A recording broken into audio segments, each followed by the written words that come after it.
Last season, newsreaders visited the set of the venerable medical drama Children's Hospital to document its pending demise.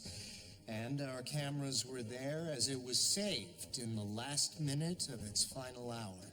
Children's Hospital's ratings shot to the sky like a beanstalk. And it was our report that sold the cow to buy the magic beans. So how did the cast of Children's Hospital weather this unexpected burst of success? The answer might surprise you. It also might not.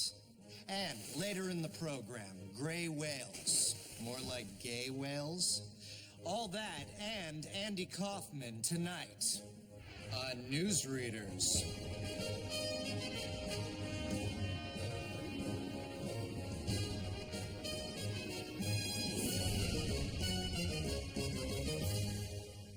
Success comes in many forms: money, recognition, wet trim. But for the cast of Children's Hospital, all of it came quite unexpectedly.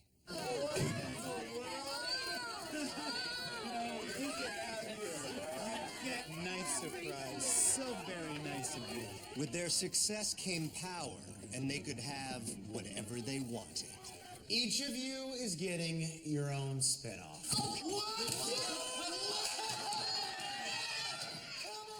Except for Cutter.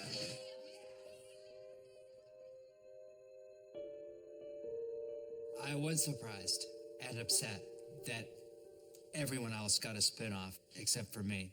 And then I was reminded that I had my own spin-off 2 years ago. I had completely forgotten. It was a ratings disaster. But ironically, we won several awards. No, you won no awards. It's something. In a tear-filled season finale, all of the characters went their separate ways to star in their own spin-offs, leaving Dr. Blake Downs behind to man the hospital alone. Well, Blake, we're all off to lead very different and interesting lives, far away from you. But it won't be without some bruises and bumps along the way. And I'm sure we'll all pop in from time to time just to say hello. Hold down the fort, buddy.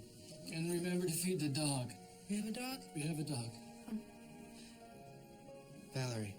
Yes, Blake. I said Valerie. You don't have to be a dick about everything. Yes, Blake? I love you. I think you know that. And wherever you may go and whatever you... Wait, why?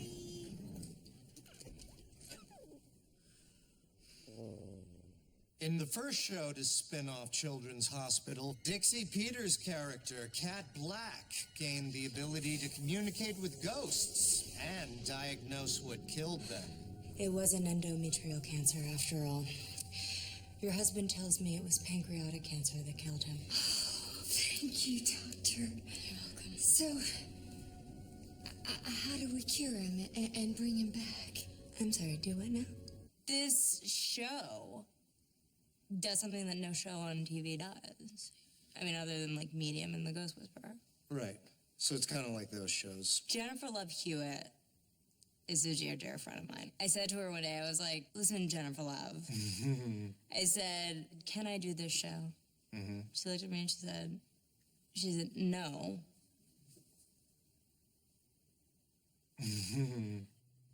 The next show to spin off found Rob Hoible's character, Dr. Owen Maestro, healing people in third world countries.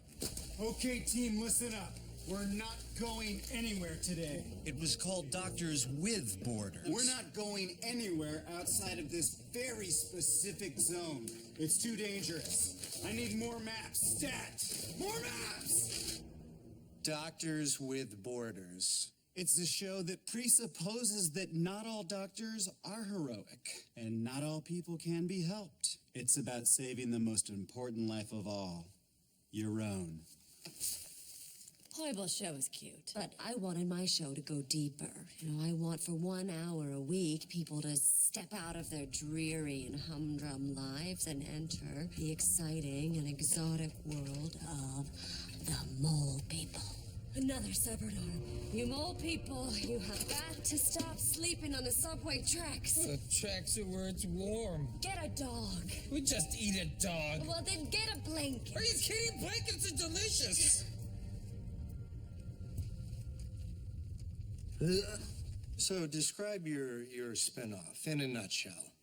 Okay.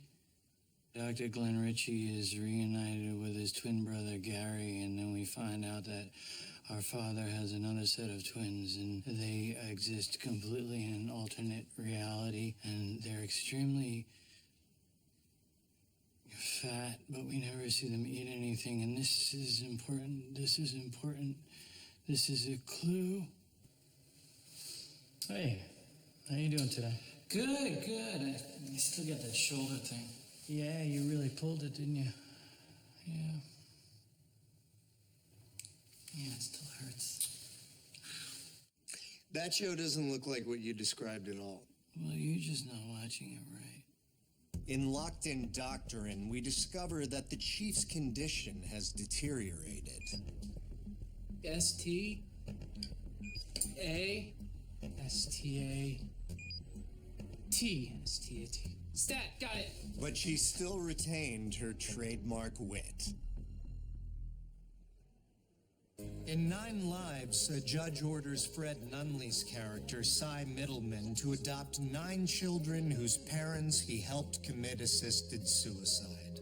Where's my mommy? Look, I don't know which one your mommy was, but wherever she is, it was totally her decision.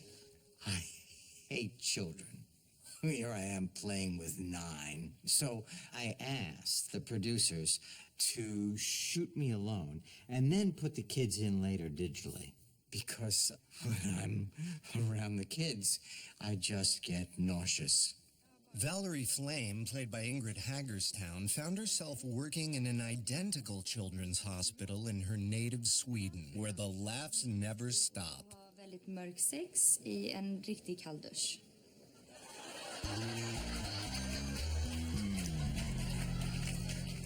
Was it nice to act in a language that you could understand?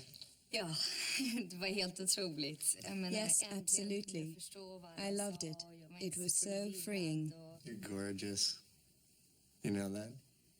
Very beautiful. I would slit my wife's throat to be with you. And on the home front, the Children's Hospital producers decided to surround lone survivor Cutter Spindell with a cast of fresh young faces.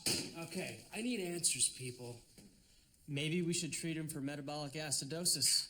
You sound like me when I was your age. Like a dumb idiot. Maybe we should test him for hypothyroidism. Maybe I should test you for hypothyroidism. Thinking back to when I was a kid. I got teased 'cause I didn't fit in. But you always made me feel. You tested positive. Do I miss the way the show used to be? That's a great question. No. But then again, technically, I am autistic. So missing things is a tough concept for me. But when I do think about the show, I feel that one. As former President Benjamin Franklin learned so piercingly from an assassin's bullet in his temple causing his untimely death, fame has its costs. And for the former cast of Children's Hospital, the cost of fame was high. To say they were spiraling downhill fast would be an understatement. So who's gonna put sunscreen on me? You? I doubt it. To say they were spiraling downhill very fast, well, that's more accurate. Oh, my scarf. Put it on its hanger. On the scarf hanger. Drugs. Human trafficking. Their underlings turning on them. You look at me! Look at yourself!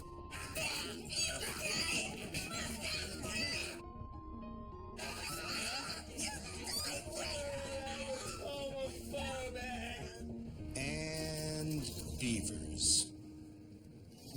In the end, none of the spin-offs made it past the first episode. With the cast off the air and out of work, newsreaders decided to bring them together to reflect on what happened. But they weren't willing to meet as a group, so we had to employ some clever trickery. We sent each actor an anonymous invitation to a weekend getaway at a country mansion. So who do you think's behind all of this? It could be the producers. What's with the guns? Welcome. Oh, not this guy. As you can see, in front of you, there's a delicious meal and a gun.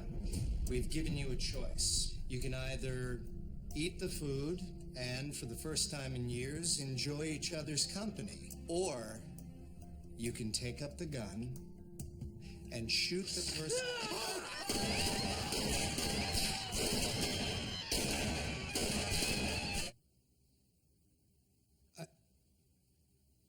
Of course, we thought that they would choose the meal. I had no idea that they were going to murder each other so gleefully. It's totally my fault. I mean, luckily there were blanks in the guns, and so the cast returned to the mothership. Yes, Valerie. Oh, see. Oh. See ya. Bye.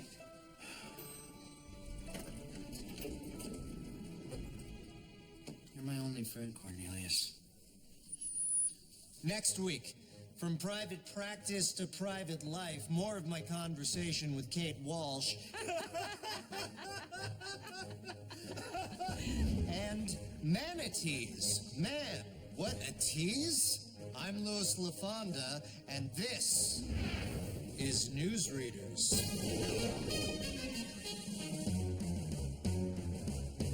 I love the way you guys talk. Thank you. Pickles. Bangers and mash. Bangers and yeah. I'm shooting a scene with Rob Hoible right now. I can't talk. Hi, CJ. Rob says hello.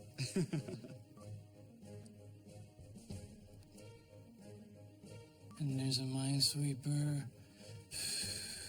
who is a central character, but we never see him. What is going on with Oh, the brow? listen, I'm about truth. And this is the truth. This is the truth of my face.